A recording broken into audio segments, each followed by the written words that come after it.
Good evening and welcome to our webinar, Teacher Experience in the SPHE Classroom using NCCA resources and NEPS advice on returning to school. This webinar will be hosted by Junior Cycle for Teachers in conjunction with the National Council for Curriculum Assessment and NEPS, the National Educational Psychological Service. My name is Lorna Lavelle and I'm the SPHE team leader for JCT, and together with my colleague and SPHE advisor, Nara Louise Ross, we look forward to taking you through this SPHE webinar discussion between representatives from JCT, NCCA and NEPS this evening. You will have the opportunity to play back the webinar with your colleagues in time, as the webinar will be uploaded to our website jct.ie under the Wellbeing section. Here you'll find all SPHE related material, including key documents as well as slides and support materials relating to the CPD workshops offered to SPHE teachers to date. We invite you to follow JCT on Twitter for up-to-date information, and if you have any queries or questions, please email them to info@jct.ie. If you have not attended a webinar before, this is what your screen looked like when you logged in. This tab in the right-hand corner will be how you access the toolbar. The toolbar is where you'll find access to the handouts and questions facility throughout the webinar. One of the facilities within that taskbar is the question bar. You can use the question function in the sidebar to ask questions or provide comments when prompted. Indeed, you can ask questions throughout the webinar and my colleagues and I will endeavour to address them during it.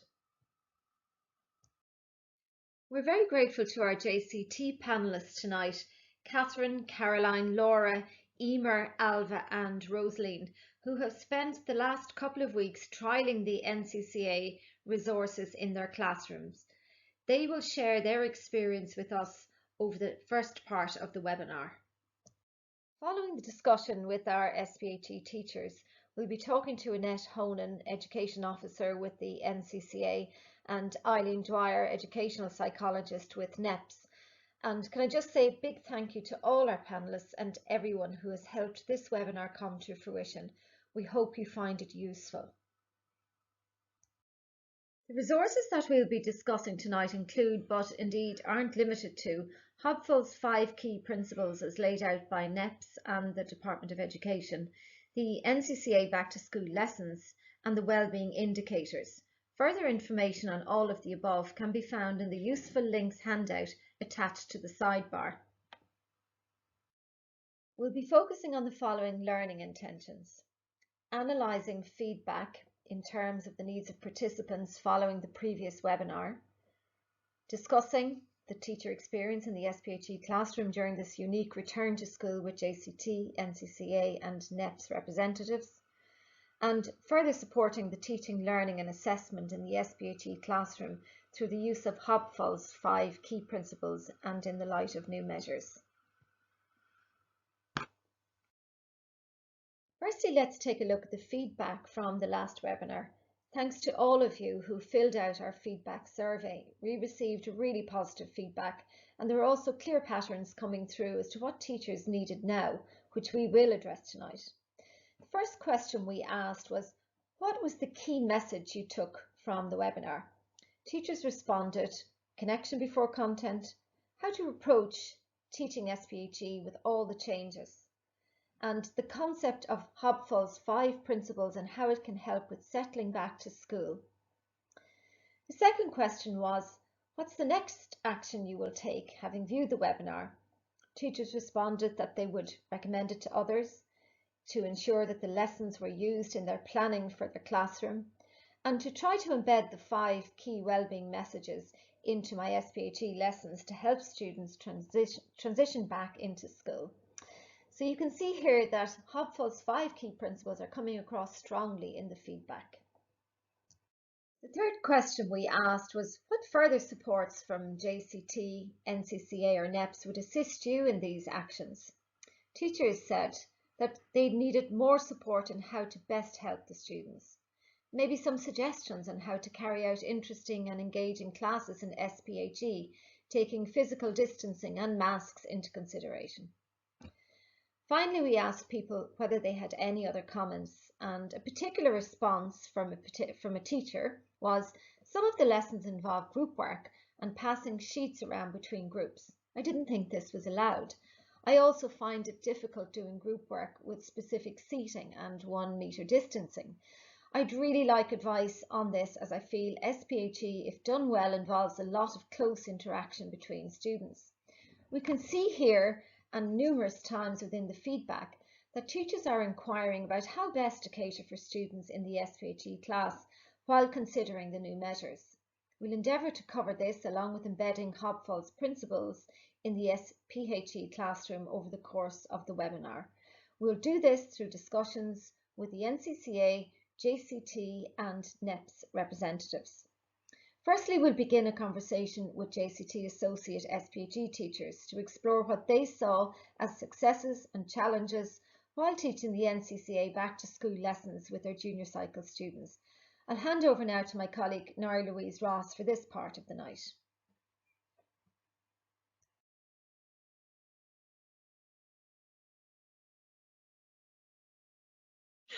So we are speaking with our Associate SPHE teachers, and ladies, thank you very much for coming on this evening to share your practice. You have all been using the NCCA back to school lessons through the lens of Hobfall's 5 key principles of safety, calm, efficacy, connectedness and hope. And we would like to get a little bit of feedback on how that is going for you. So I'll come to you first, Coach. Can you tell us a bit more about your use of these resources and what that looked like in your classroom?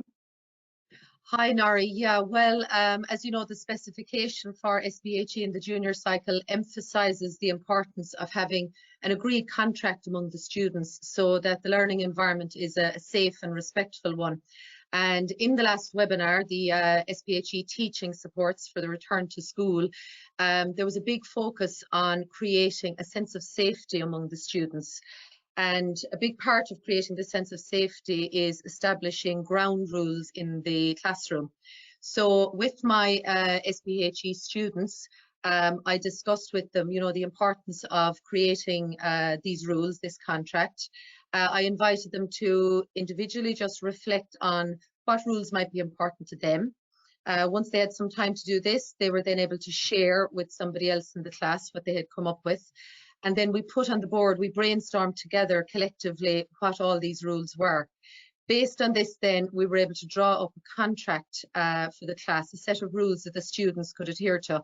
Now, the sort of things they came up with initially, they talked about, I suppose, things around the COVID restrictions. So they were talking about the importance of social distancing and wearing masks.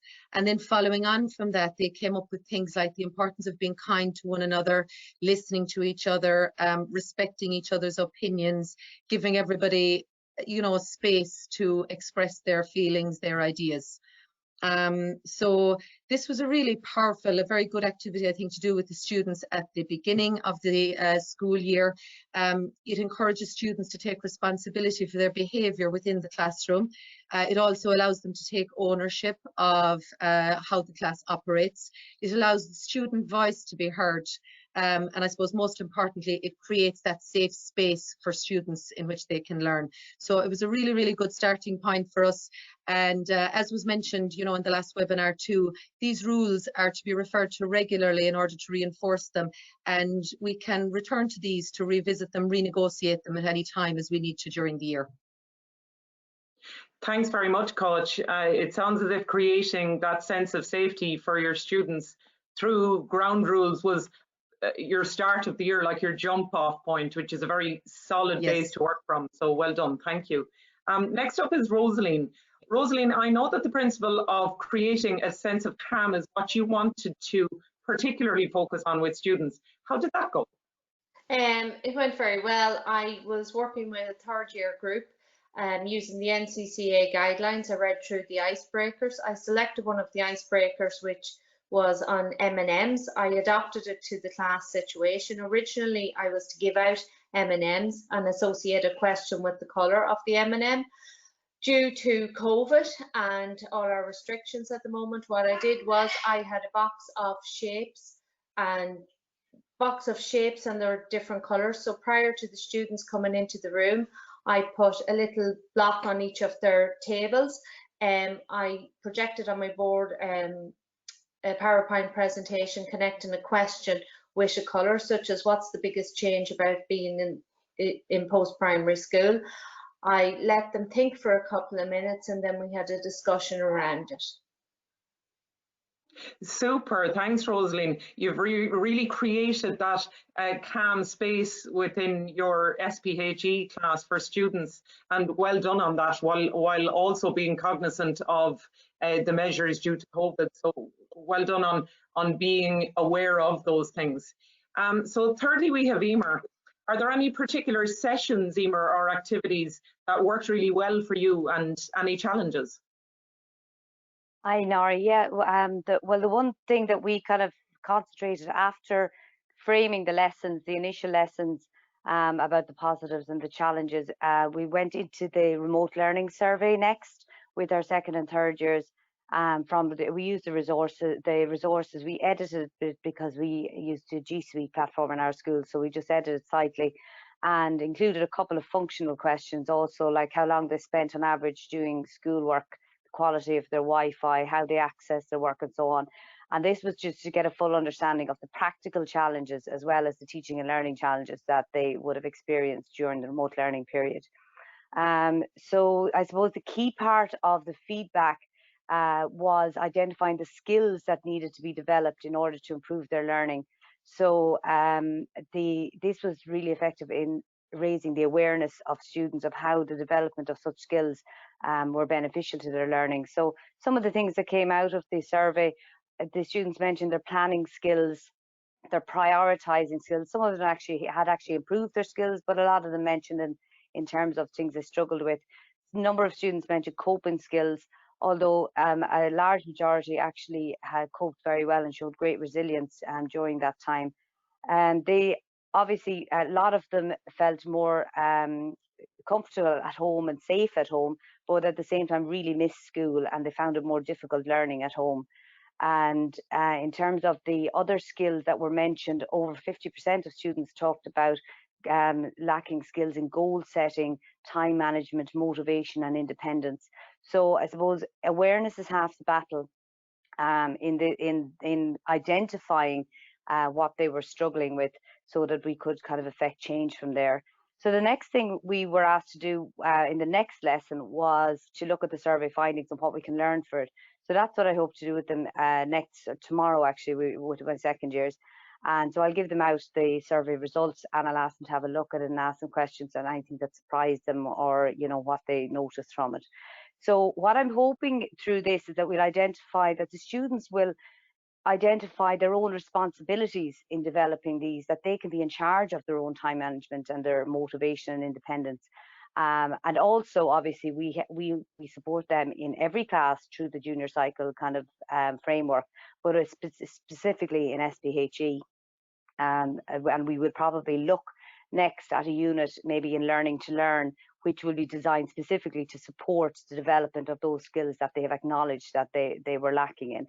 And finally, I'd kind of hope that it'll probably put a mirror up to them to see that the practical things that they mentioned, like, you know, over 2/3 of them said that they only spent up to less than 3 hours a day working during the COVID, and that their study space was quite disorganized. So the practical things that they can take control over, that it will shine a light on that they are actually in control of a lot of these things and that they can improve those things through awareness and through actually making the changes that they need to change.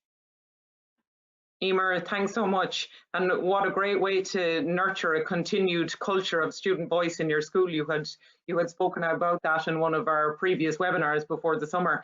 And you've also embedded that into the larger landscape of both how SPHE will look for the rest of the year, but also the bigger whole school piece. And it's a very insightful look at how your students have gotten on in the last few months. So thank you for your input there. So now we will come to Alba. Alba, you also focused on the key principle of efficacy in your back to school lessons. But how did that look in your particular SPHE class? Yes, I did. Thanks, Nari. Well, Nari, after watching the last webinar, SPHE Teaching Supports for the Return to School, I wanted to focus on some of the referenced activities from the recently developed NCCA back to school lessons to use with my first year students, especially focusing on the wellbeing indicators. I picked an activity from session 2 in the first year document because I wanted to hear about my students' experiences and feelings brought about by COVID-19. And by doing so, build a sense of efficacy in overcoming challenges. I asked students 3 questions. I divided them into groups of 4. They were not allowed to leave their individual desks, but could turn around to each other. And I assigned group roles such as writer and reporter. Question 1, I asked, what was good about being out of school since March? And the students' responses included, didn't have to get up early, spending time with family, didn't have to go to school, not rushing, could eat when I wanted. Question 2, what were the challenges during the recent months? And the responses included not being able to see friends or relations, not going to sporting activities, spending too much time, and boredom. Question 3, I asked, what did you do to make the tricky bits easier to manage? Now, I really focused on students' responses to question 3, as I felt this is where they had the strongest opportunity to display their sense of self-efficacy and coping techniques used during school closure. I got the class to share their coping techniques and then link these to the wellbeing indicators, which we've included in the school journal. Responses to question 3 included thinking positively, and we link this to the indicator aware, resilient, texting friends, the indicator connected, talked to family more, the indicator connected and respected, continue with hobbies or taking up new hobbies, the indicator active, stayed at home to protect family, and the indicator responsible. This gave us the space to both reflect on efficacy, which was discussed in the previous webinar, and then link this to the wellbeing indicators, which form the bigger picture framework for learning for the rest of the year. And of course, over the next 3 years in junior cycle in the SPHE class. Reflecting on my class responses, the majority of students realised that some small practical things helped to support their wellbeing, and that overall they showed great resilience and efficacy in these extraordinary times. Thanks a lot, Alva, for that. It sounds as if you really dove into the last few months with students and how to again connect that. A couple of you are mentioning like the bigger picture there through the wellbeing indicators. So a great use of them to tie in with these initial lessons and the rest of the year and the rest of the SPHE junior cycle journey. So Caroline is up next. Can you tell us, Caroline, how have these resources supported your students in the SPHE space in the initial back to school weeks? Hi, Nari. I suppose the principle of connectedness was very much so at the forefront of what I wanted to hone in on at the start of what was a very different year.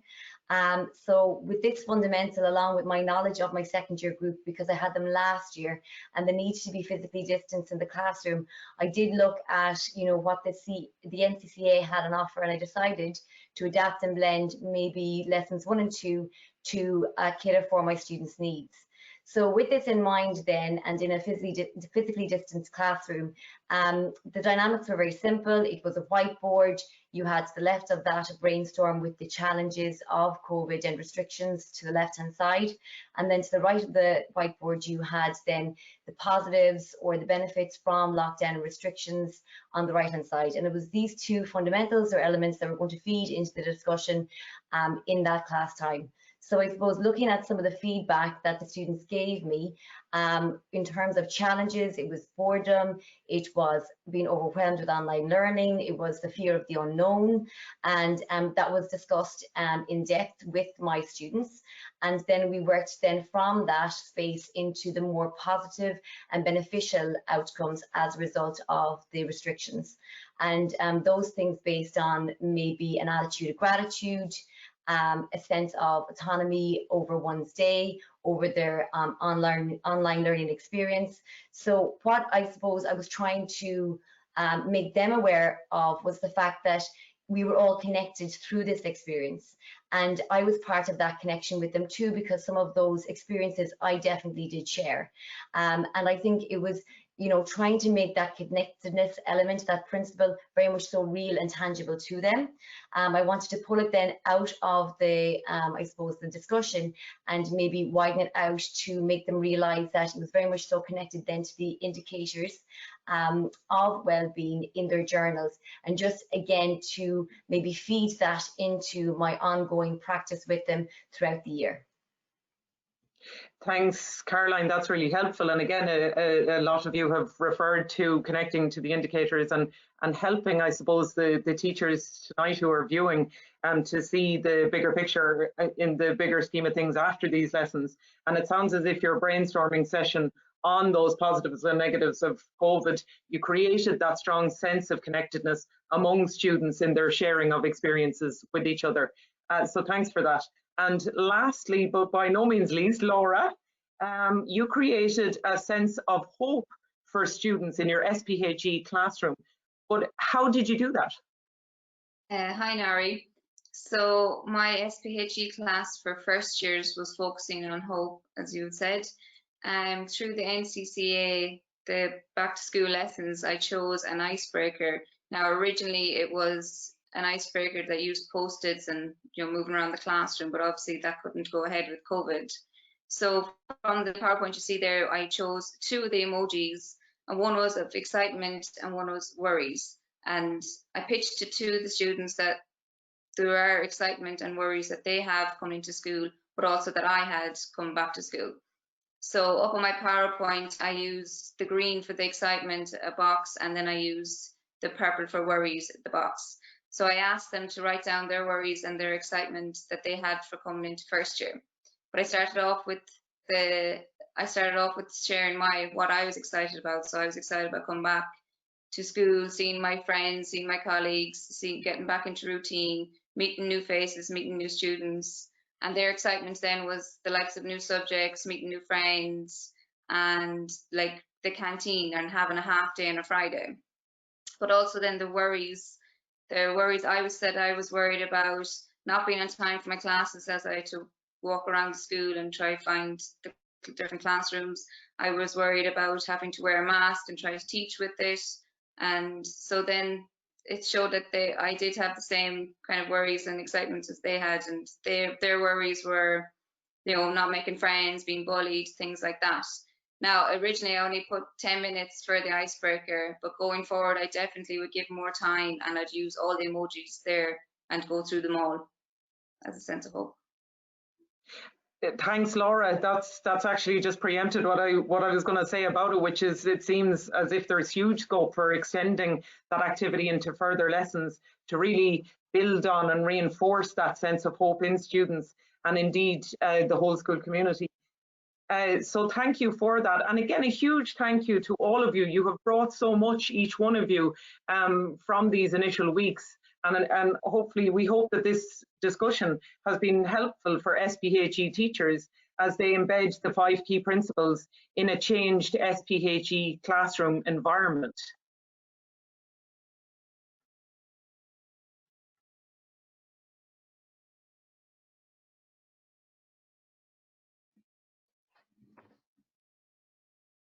So, Nari, thanks so much for speaking to our SPHE associate teachers who work with us on the ground and who've been trialling those lessons in their classrooms over the last few weeks.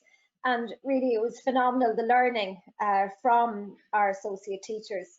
So just to bring Annette Honan from the NCCA and Eileen Dwyer from NEPS into the conversation. So Annette, I might start with you. So you were heavily involved, Annette, from the very beginning with the SPHE Back to School resources. And so listening to our associate teachers tonight talking about their experience and using the resources in their classrooms over the last number of weeks, what suggestions would you have for moving this learning forward? Yes, Lorna, I really enjoyed listening to those teachers there tonight, and I think something really special has been happening in classrooms, in SPHE classrooms, and maybe, and no doubt in other classrooms too, since schools have reopened. And the main thing that I'm noticing is the kind of conversations that have happened. They've been with students about things that are really mattering in their lives, giving them an opportunity to talk about what's been happening for them in life, in learning, and most importantly, to reflect on that. And this is something that doesn't come easily to any of us indeed, but particularly students. And frequently we hear teachers talking about how difficult it is to do the reflection piece when it comes to the CBAs, for example.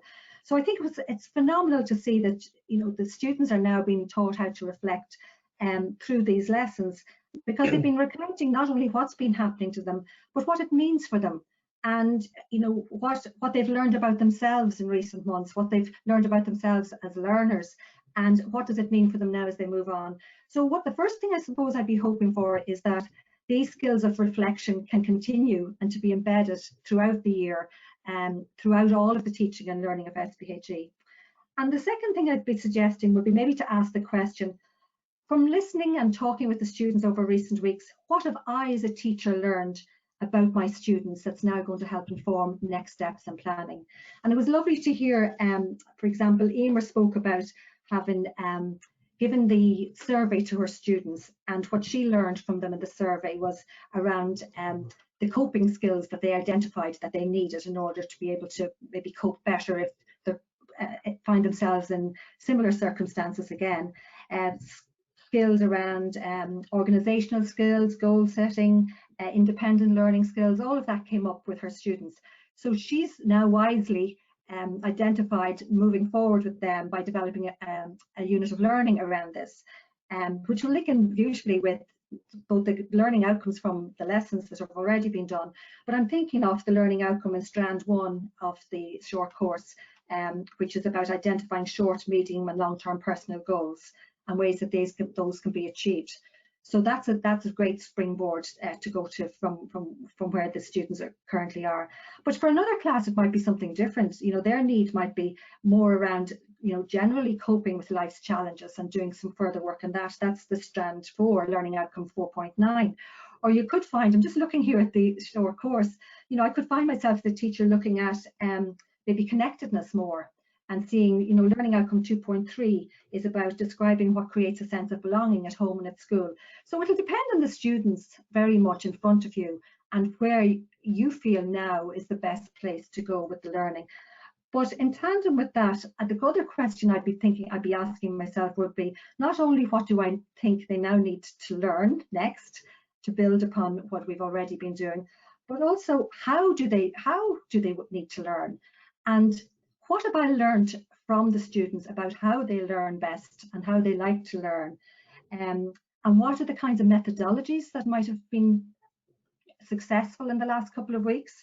And how might I plan to use those more and embed them in moving forward? So I suppose they're the kind of questions I'd be asking myself. Well, thanks for that, Annette. Like really, really practical suggestions, and also really guiding teachers towards the specification and those rich learning outcomes that can be used now over the next few weeks, again, with building on the learning that we spoke about. But speaking about those methodologies, a lot of teachers are now asking, how can I do this in a physically distanced classroom? Things are difficult in classrooms with students separated and teachers separated. So given how important dialogue is for learning, would you have any advice for teachers on how to maintain dialogical and collaborative learning in the SPHE classroom in the current circumstances?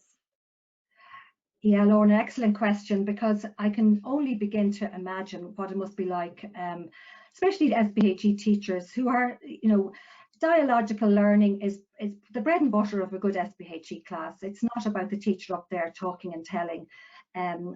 So the first thing I'd say, I suppose, is all the great giants of education, they all tell us that without dialogue there is no learning. You know, we think of John Dewey, we think of Paulo Freire. So we have to keep the dialogue alive in the classroom.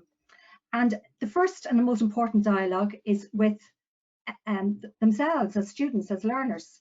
So that's where the power of questioning is really important. And there's one booklet in this Focus on Learning series that the NCCA has up on its website, and it's called Effective Questioning. And this might be a really good time to have a look at that, because that's trying to help teachers to become maybe more provocative in the kinds of questions we ask, more thoughtful, helping students to really arouse their thinking, their curiosity. So there's a great power in just asking a good question and allowing students a bit of thought time and thinking time and reflection time to dwell on the question. Also to allow students to become the questioners, and there's some ideas around that in that little booklet as well that might be useful. But the second thing is that sense of connection that you mentioned in the question there, Lorna, is equally important, and having a collaborative classroom learning environment. Now, this is where we all over the years have been developing a huge repertoire of skills for active learning. And I think now we have to say, well, some of them just simply won't work. Let's be honest. You know, I actually think that possibly Paul Guinness would be rolling in his grave if he thought we were trying to do some of his methodologies now, maybe through technology. He would say, no, you need to be knee to knee and eyeball to eyeball to use some of these methodologies. So don't try to force it, but instead look at, well, what are the active learning methodologies that can work in a socially distanced classroom? And some of the simple methodologies, I think, are probably the most effective. And they were actually alluded to by some of the teachers there. Like one teacher, was it Caroline, who talked about facilitating a brainstorm using the whiteboard and getting all the students involved in that, looking at the things that were challenging for them and the things that they found positive while being at home. Another teacher talked about simply using a think, a pair, and a share. And so turn to the person nearest to you. It doesn't need to be a person who's knee to knee with you, but just turn to the person nearest to you and share your reflection on a particular question. And maybe it might be possible even to form that into a square. I know it depends on your classroom and what scope or space you have. But I do think simple methodologies like think, pair, share, think, pair, square can still be facilitated safely within the classroom.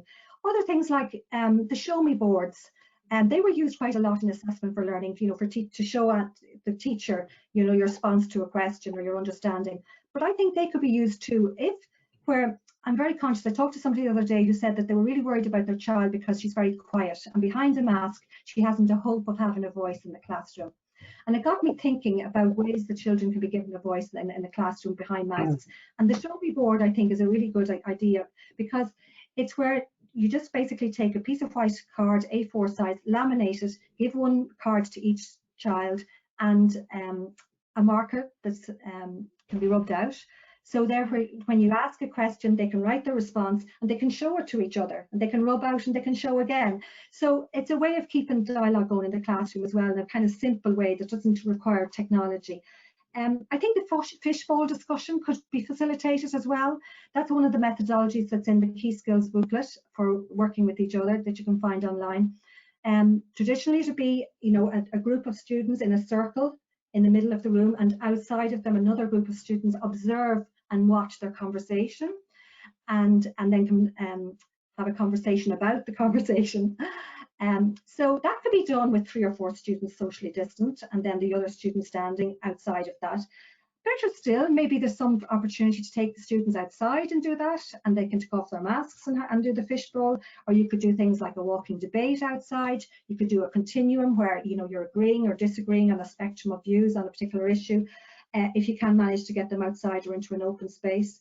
I also think, and I'm not saying technology doesn't have a role to play, but I think an awful lot of classes, you know, kids don't have access to technology. So that's why I'm suggesting things that are simpler.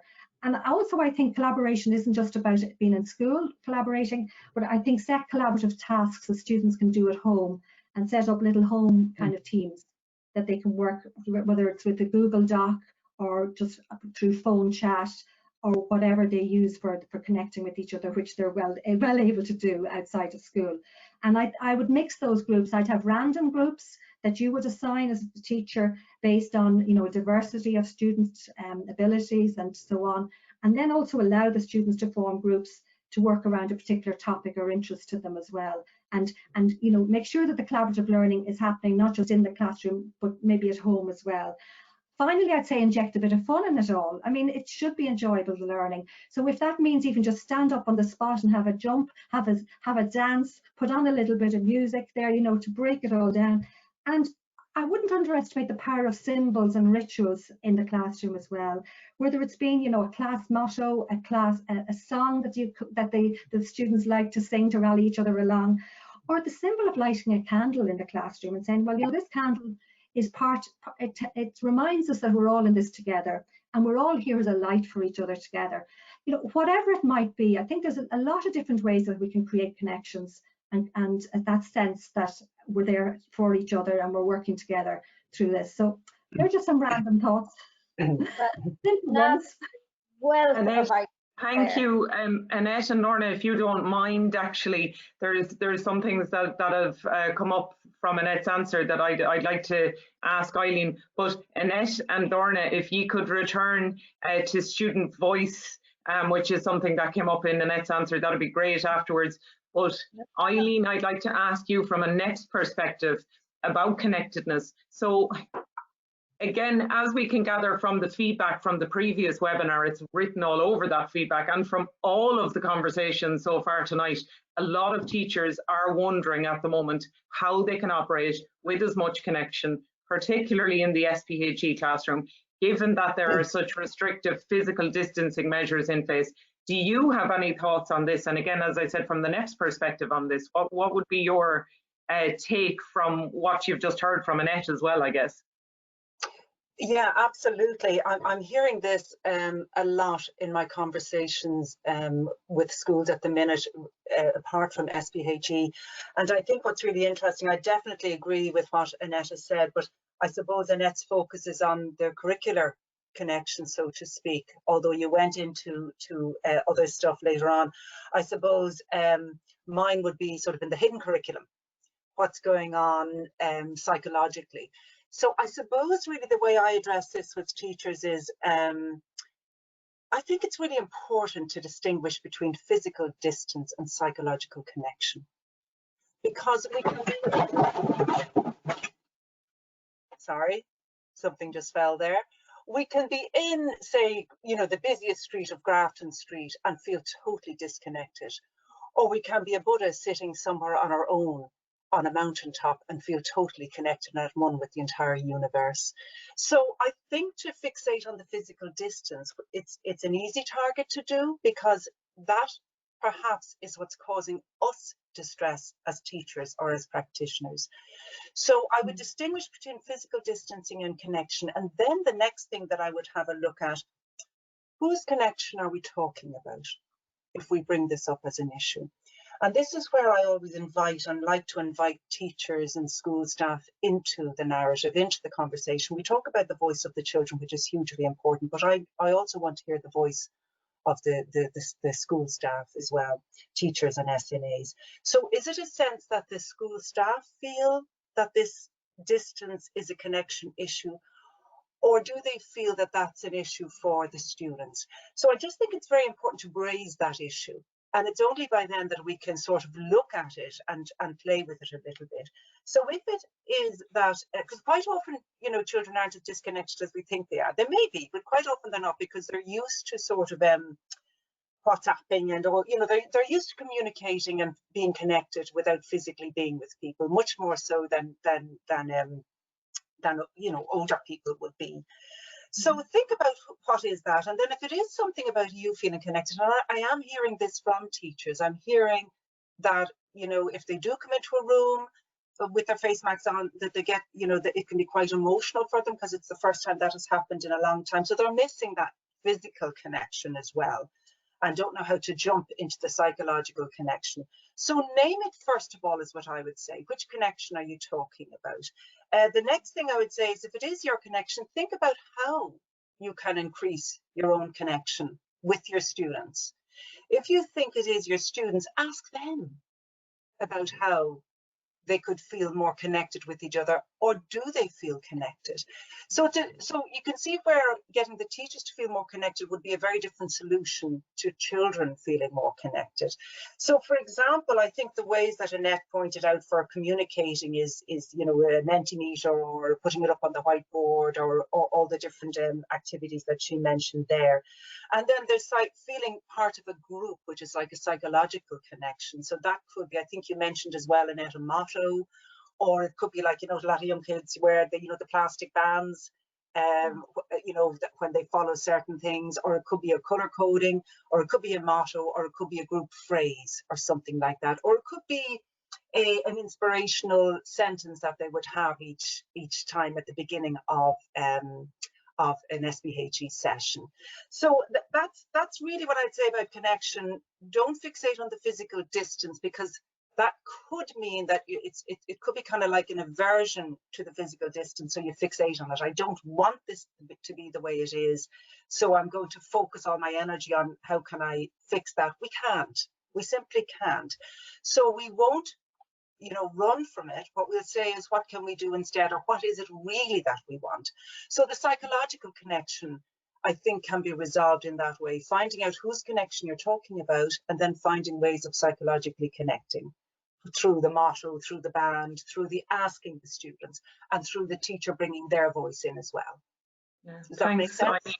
It does. I was wondering then, as you were talking about it, would you apply that to all students? Because with regard to recently published guidelines, the continuity of schooling, supporting post-primary students who are at very high risk to COVID-19, how could we accommodate in that connection piece for students who have not returned to school and maybe are looking to be connected in meaningful ways to their SPHE class and indeed other classes from home or from outside the school in an online space? Would you say that that psychological piece is then important there too?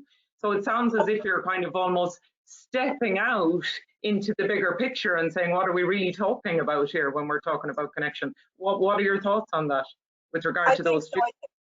Yeah, I think it is stepping out, having a helicopter view of what is it that we're actually talking about. And in the busyness of settling back into the school, and in the, you know, the trauma, if you like, of all of what's been happening, we're all on new learning curves. We're all getting used to this. But now we have to deal with this, which is actually very sort of, you know, you can't see facial expressions.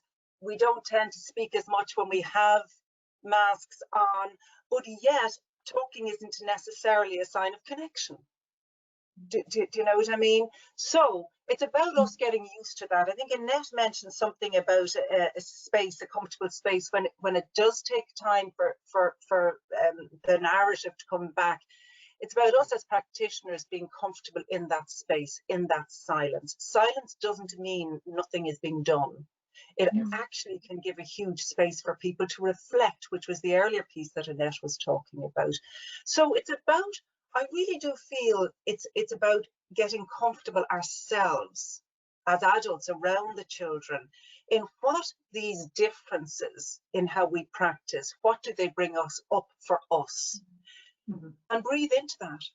It might be emotional for us. It is a change. We don't want COVID here. I probably do miss my break with my pals. That was very restorative, but bring it up, name it, and usually the energy from that goes then. Sure. You know, thanks, so Eileen. So just particularly for children with special educational needs, or for children with special educational needs, for children who've experienced trauma, for children who are still continue to be at home, whatever, all children effectively. The principles that I'm talking about apply to all, because really it stems from the teacher's comfort with the feelings brought up in the teacher because of that situation. Yeah. So if we start with that first, a bit like putting your own oxygen mask on before you apply it to the others, then we can sit in that space to allow reflection. We can sit in that silence comfortably, breathe into it, and we can invite the various people that I've just mentioned, in other words, all students. We can invite a response to them. Thanks, Eileen. much food for thought there in around considering all the ways that we can connect, and something that you said as well, we don't necessarily communicate verbally, for example. Yes, there are physical distancing measures in place, but perhaps it's not, but perhaps this is about fostering and nurturing psychological connection in this climate, and trying to say there's more than one way around this, you know. And it's something that we might not all have thought of. And I have to say, there are things that you said there that I hadn't thought of up to now. So maybe it's about widening the scope in terms of connection, in terms of how we're communicating, in terms of how we're sitting with the various emotions that are coming up in the SPHE classroom. So thanks for that, Eileen. I'll come back to you again in a bit. Lorna, I want to hand back over to you and Annette now. Thank you. Okay, so Annette, maybe we'll take a look back again at our practicing teachers, and just something that Emer spoke about early on. She spoke about the student learning survey that's in the NCCA resources, and do you think it's important to continue to harness student voice in this way, even if it's a very difficult time to do that, as we've just spoken about with masks, etc.? Absolutely, Lorna. In fact, if we don't do that, I'd be really worried that students will become disheartened and disengage, and will actually drop out, even physically, if not psychologically, out of our classrooms. So I think it needs to happen not just at the start of the school year, where obviously they were coming back after being away for 6 months and you couldn't but check in with them on how they were. But this constant checking in needs to happen, and not just in the SPHE classroom. I mean, all teachers will do this intuitively. But the SPHE classroom is uniquely placed as a space where teachers, we can make this happen. And we can do it, I suppose, in a way that's very that's thoughtful and that's also meaningful. And by meaningful, I mean, I'm thinking about Laura Lundy's model of student voice and student participation, and she talks about it being meaningful if there are 4 things are happening there. That if there's space, there's voice, there's audience, and there's influence. So just want to mention those now, because I think they might be helpful in this context where teachers want to continue to engage in student voice. By giving students a space, that's really ensuring that there's a safe space where they have opportunities to express their views and their experiences. SPHE teachers are brilliant at that. A voice means that they are facilitated in expressing their views in a variety of ways, and some will do it through voice, and some will be happier writing or drawing or whatever it might be. The audience piece is important, and maybe we don't think about that enough. And that means that when they've had to express their views, and especially if they're on important matters, that there's a place then to take them to people with decision-making powers. So that's the audience. So it might be about the SPHE teacher saying, well, you know, you've been talking to me quite a bit about some of your concerns around, you know, teaching and learning at the moment, or physical distancing, or some of the things you're finding difficult, or something that you as a class you feel would help you, you know, to make this life a bit easier for yourself, and allowing a space for the students to be able to bring their voice then to whether it's a year head or the staff generally, or the management, and to have an influence.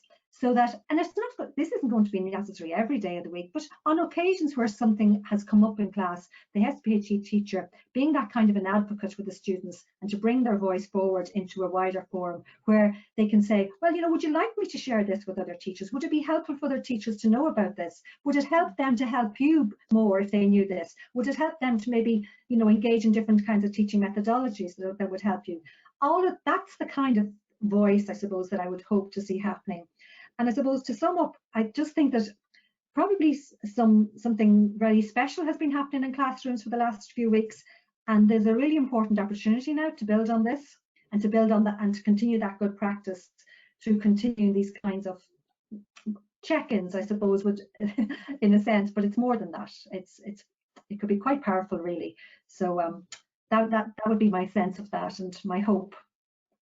Okay, and I think that was evidenced really in an awful lot of the conversation that happened with the associates previous to our conversation.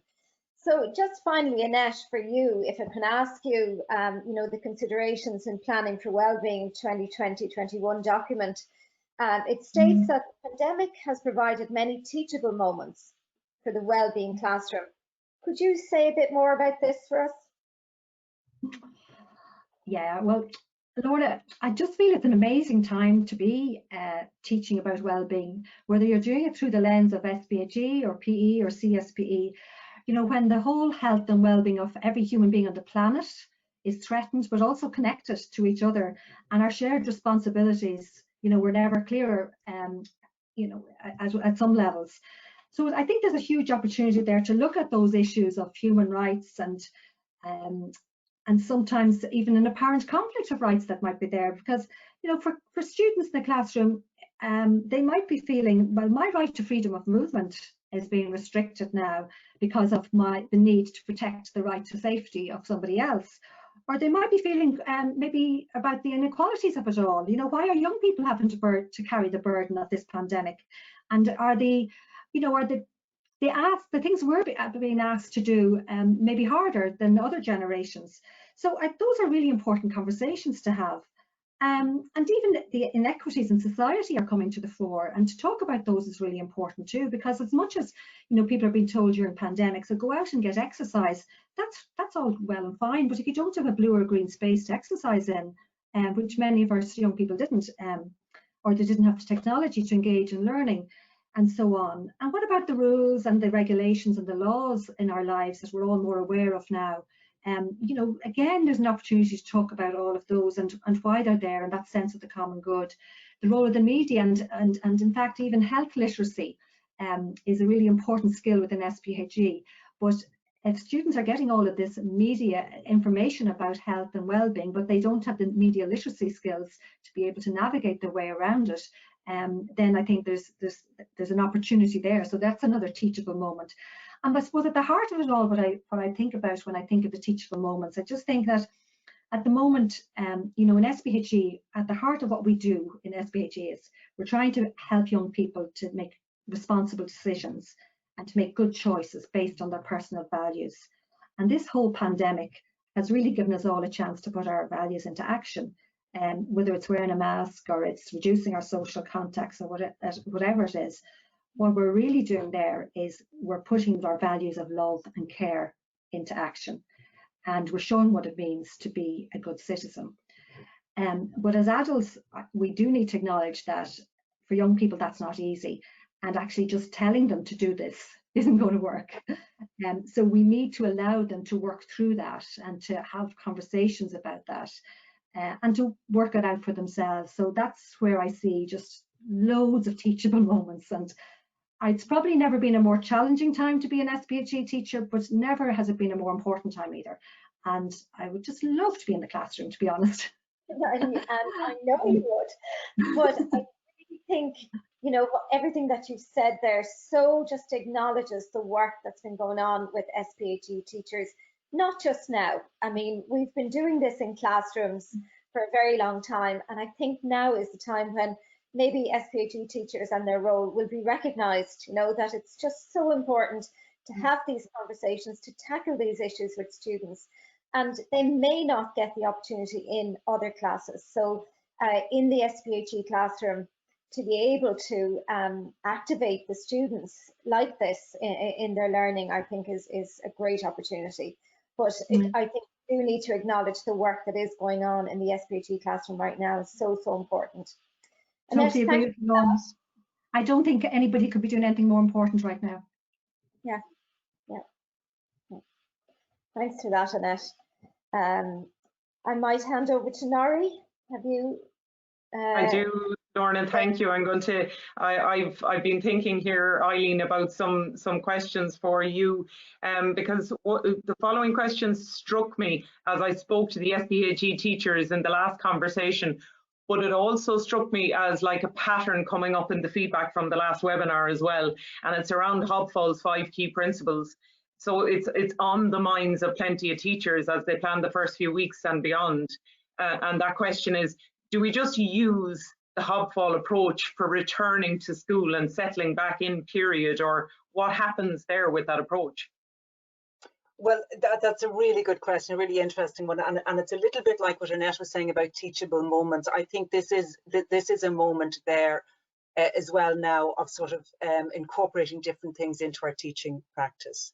And if there is a silver lining to this dreadful pandemic, it is that some of these, what were once reserved as, you know, just trauma-focused psychological theories, that they're now more or less being mainstreamed, and with good reason.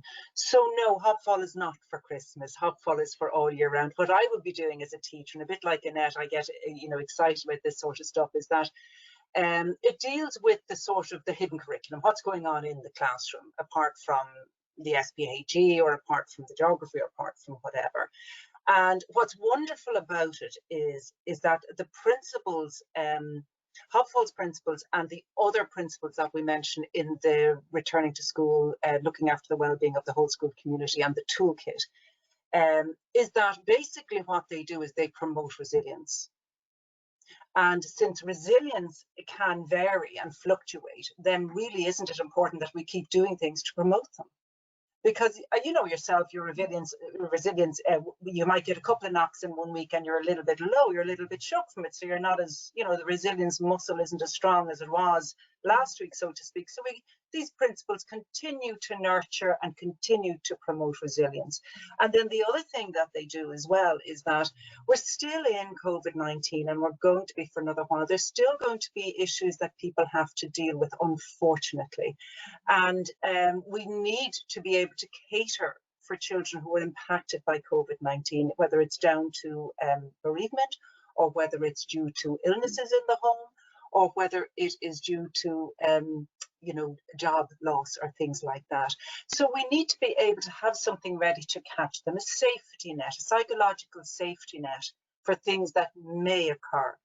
But rather than, I don't mean that to be living in anxiety, we also need to be stimulating and nurturing resilience anyway, because we know that resilience promotes well-being, and we know that if children's well-being needs are tended to, that their learning needs, the outcomes for them are better in school. So Hobfall is forever.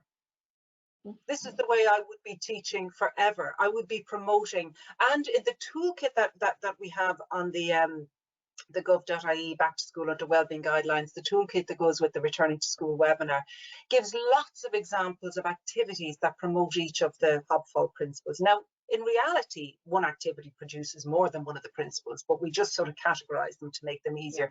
So there's a teaching piece in that teachers can get to understand what they do that promotes one of the principles.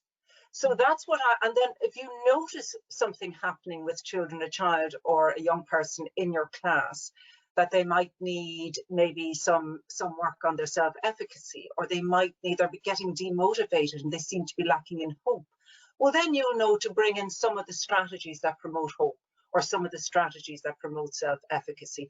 And this can be done on a rolling basis throughout the teaching year. And that is the way I would think about it as a teacher. So the Hobfall principles, the resilience promoting and recovery promoting principles that are in Hobfall, and the other areas that we look at in the webinar, I would say this is it. This is how we work from now on. We incorporate these into our practice, and you can only improve the well-being of all that you work with, and you will therefore improve educational outcomes. Absolutely.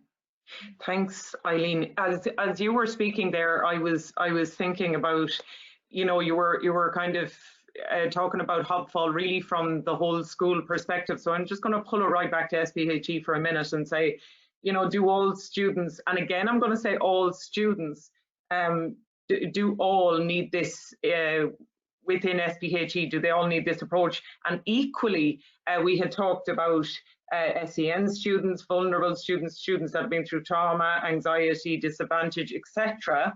You know, is it best practice to provide a Hobfall approach for all of these students as well? So two things there, I suppose.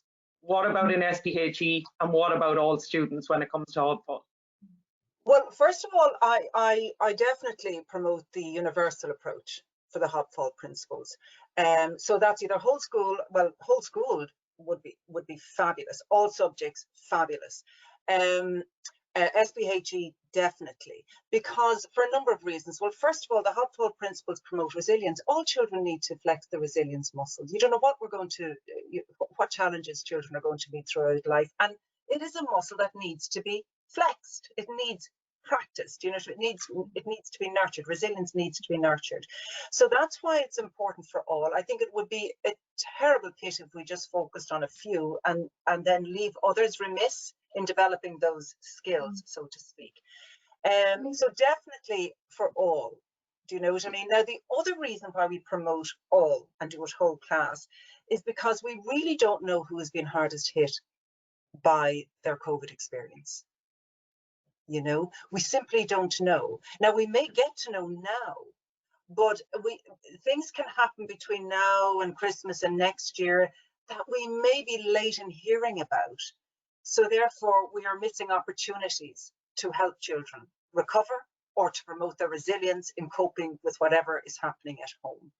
So they're the reasons why I would say definitely a universal approach. Children with special educational needs, I conclude in the all. We start with all, because we don't know who's most impacted. If we feel other groups of children need additional support, we can tend to that as well. And there are other examples in the toolkit and in the webinar and another document, strategies for children with special educational needs, that you can resort to as well. But I definitely, it's not for one group. I think it would be a lost opportunity just to focus on one group for that. And the reason why I'm talking about homeschool is because wellbeing needs don't know subject areas. Do you know what I mean? Wellbeing, you can't park your wellbeing needs at the geography door. Do you know what I mean? They're in there in the classroom with you. So it definitely needs to be in SPHE, but it needs to spread further, I would feel. So that all needs are catered for everywhere, because well-being is everybody's business.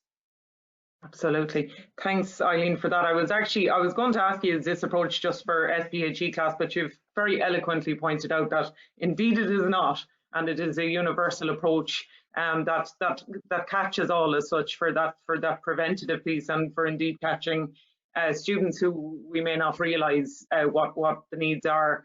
And I suppose when you're talking about the whole school approach, you're probably talking about linking in with other key staff as well, such as the student support team, where you'll find out further anyway as to what different students, what their different needs are. Something as well that I just thought about as you were speaking would be that maybe this question is on teachers' minds as well at the minute.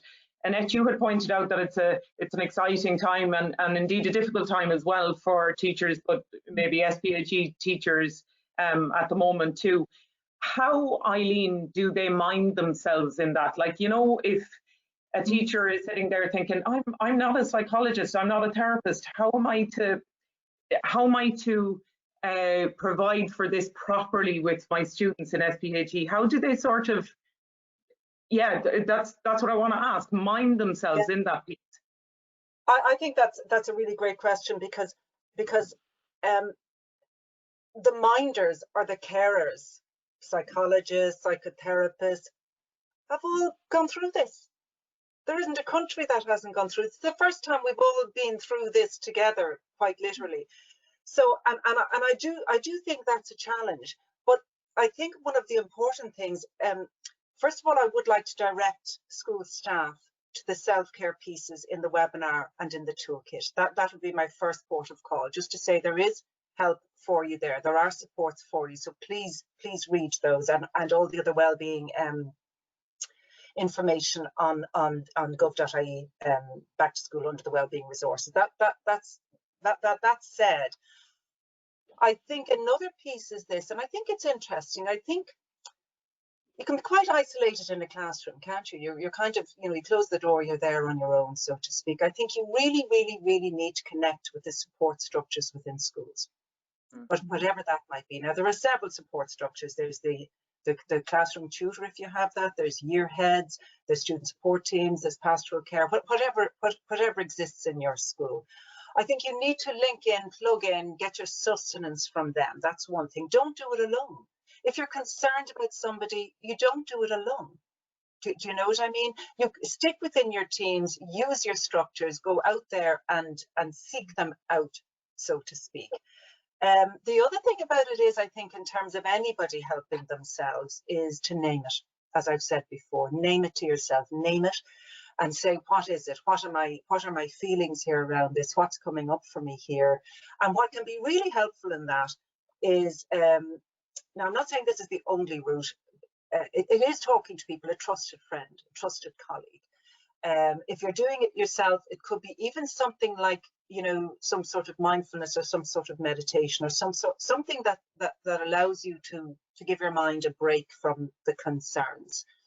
And also what can be very useful as well is doing something like a body scan, because a body scan gets you very aware of what is happening in your body when you're feeling a certain way. You know, the slight clenching of the stomach, or this, you know, the slight tightening here that we very often ignore in order to get on with the busyness of the day. But in actual fact, there's terrific learning in that, because you've caught yourself. So if something here is making me feel uncomfortable or nervous or whatever, so it's about naming that. And even if you don't know what it is, just say, I hear you, body, I hear you, even if you're not quite sure what it is, or I feel it. And then you can think about it later. You can move on to, that's fear, that's anxiety, that's anger, whatever it is. And naming it is so important, because if you don't acknowledge what's going on, the body has a great way of making you stop and listen, you know. So I think the self-care piece is connect with structures in your school, connect with your friends and your colleagues and share your concerns.